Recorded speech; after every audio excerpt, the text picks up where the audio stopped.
The rear fuselage is a really enjoyable and fairly straightforward assembly process, and it's really fun because you'll get to see your plane come to life fairly quickly. So the first step of the assembly manual is you're going to start with your far tail rib, rib 9. There's a couple of things to make note of here. One is you're going to want to make sure you countersink your nut plate holes where you're going to put the 2.4 millimeter countersunk rivets in place. You want to make sure here that you don't go too deep into your rib here, because obviously then you don't get the hold, and you don't want to go too shallow and have them exposed. So you're going to start by installing your 4 nut plates down at the bottom here. And before you install the top 2, make sure you've shot in your 6 4x10 millimeter rivets through the top here. And that's just because you're going to get interference sliding in your back 2 rivets if you've already installed these top nut plates. So once you've installed your 6 4mm rivets up here and your 3 back here, then the last step is going to be to install your nut plates through the back on the top, and those rivets go through both ribs here.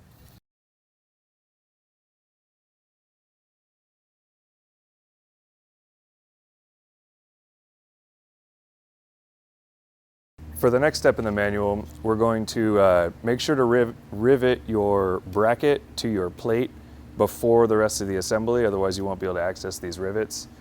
And also, we're not going to rivet this bracket to the rib until a later step after we've already assembled everything.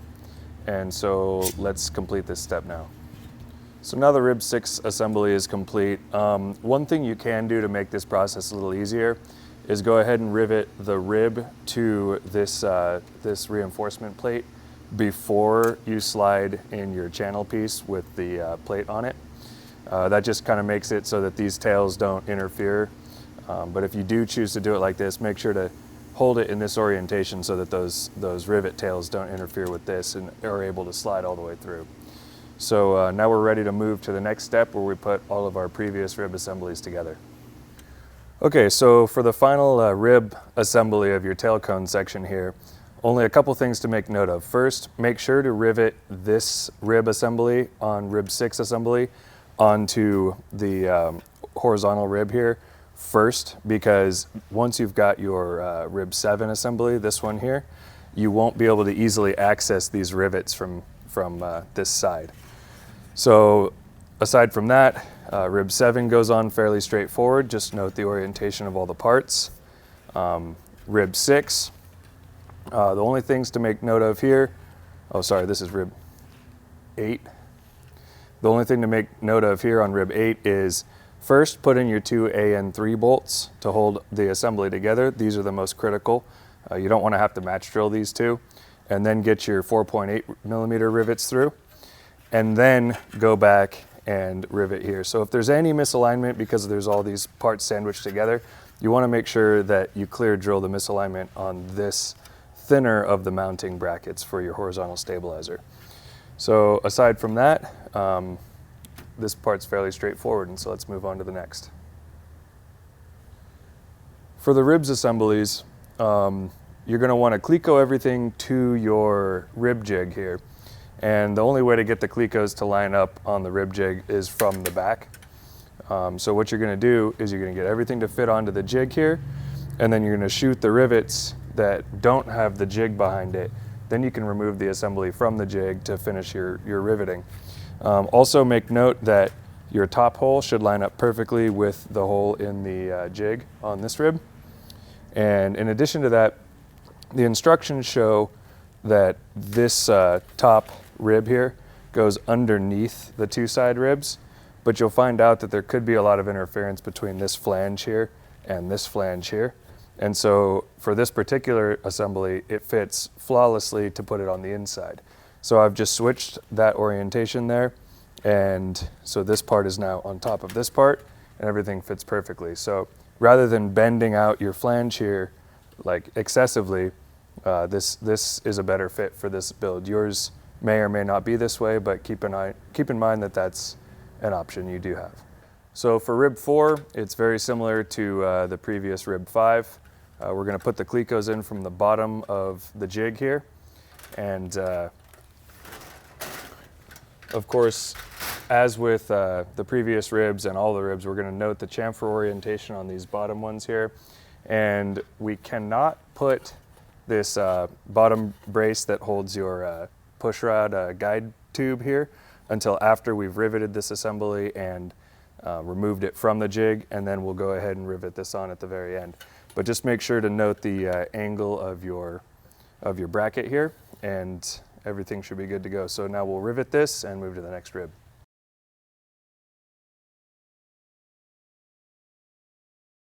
For the rib 2 assembly, you're going to do it in a couple different parts, and there is no jig to help you through this particular step. So you'll do the top part, and you just put on your cable reinforcement channel there that's going to hold your parachute cables, and you rivet this part of the assembly together. And then for the bottom half, you'll want to shoot the rivets for these luggage rack support brace reinforcement angles here. You'll put that on before you cleco the rest of the assembly together, because you won't be able to access those rivets after that's done. And so then we can continue riveting this. Just leave out where the manual says this row of rivets and this row of rivets do not get riveted yet. Those are going to hold on the ribs in the center fuselage. So let's continue riveting this together.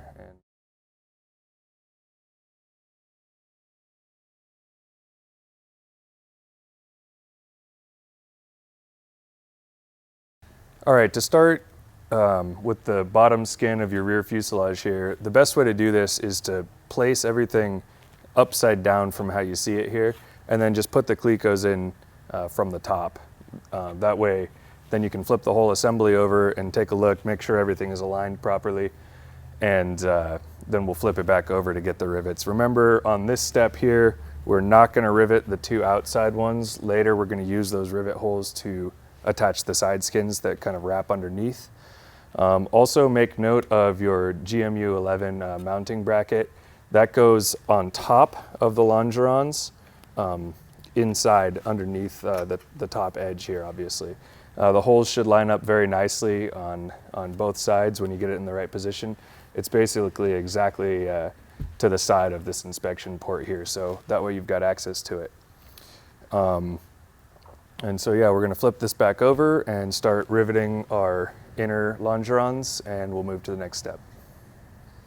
Okay, so here's the bottom skin of the rear fuselage with the longerons all riveted into place. As you can see here, I've just elevated it up on a couple of cardboard blocks to keep the interference from the tie-down hook on the far end of that longeron there. Remember not to rivet the outside longerons, and also the two rows of rivets on the far end over here. Don't put any rivets there yet, because that's going to join to the center fuselage later on. So with that done, we're ready to move to the next step. And the first of many really rewarding steps is now kind of complete here. Basically, we've got the bottom of each one of the ribs riveted down, with the exception of the biggest one here at the front and this rib right here at the very tail of your bottom skin here. Those are going to get overlapping skins in the back here, and the far forward one connects to your center fuselage. So you can, if you want to, as the manual says, zip tie your longerons into place. It does hold the ribs more steady from waving around. However, the next step in the manual is going to be to install some reinforcements where your steps go. And so you will need your bottom longerons in place. And so let's move on to that next step now. To install the step support bracing here, a couple of things. It's not entirely easy to see in the manual. Down here, we can see the step support channel. That goes just inside this lower longeron here, and it uses both the skin rivet holes on the outside here, as well as this gusset rivet holes, and down here for these angled brackets. In addition to that, we've got the step support channel here. That goes on top of the lower side of this bottom longeron here, and it once again uses the outer skin rivet holes here for the bottom side of this side skin. and it uses the angle brackets to hold that into place, as well as this gusset again. So for now, we're going to leave out the rivets from the skin side here and the skin side down here, but we can go ahead and rivet the 4.8 millimeter rivets here, as well as the 6 4.8 millimeter rivets on the inside ones. 2 of them will need to be match drilled. So go ahead and do that. Just match it up right with the holes after you've already riveted the other 4, so everything's locked into place nicely ahead of time. So let's go ahead and get that riveted and move to the next step.